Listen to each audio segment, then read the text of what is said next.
Well, hello and welcome to today's edition of the Pastor's Study. You know, throughout the scriptures, God has given some very specific commands.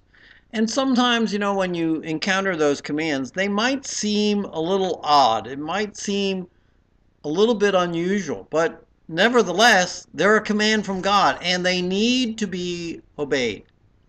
Same way today, sometimes our parents, when we were kids, gave us something to do. And it might not seem practical or it might not seem wise.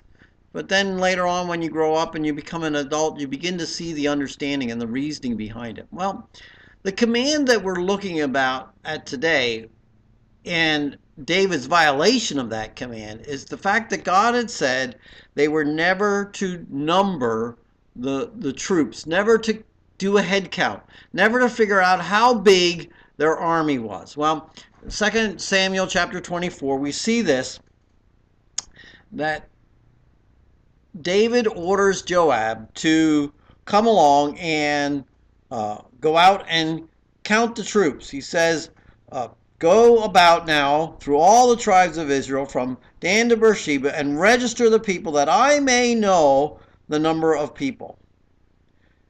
And it's interesting as we see this unfold and we see King and he's in charge and he's the ruler, we see something that comes into play. Joab says to him, now may the Lord your God add the people 100 times as many as there are, while the eyes of my Lord still see. But why does my Lord delight in this thing?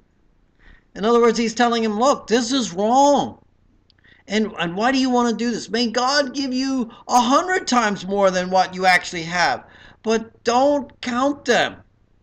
Nevertheless, the king's word he commanded it, his word prevailed, and Joab went out and he numbered the troops.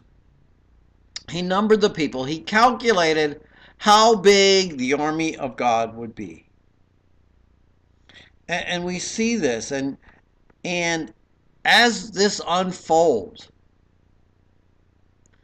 we see the numbering of what's going on. And you know what? We think, well, what is it? You want to know how big it is.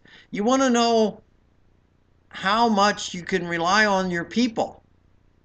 But what God was trying to get them to do was to trust Him. And sometimes when we calculate things so carefully, we neglect to trust God. There are times in our lives where we must learn not to rely on the numbers of things or on what we have or what we possess, but we must trust that God will provide all that we need to be successful, to accomplish what it is He wants us to do. Rely on Him and He will take care of us.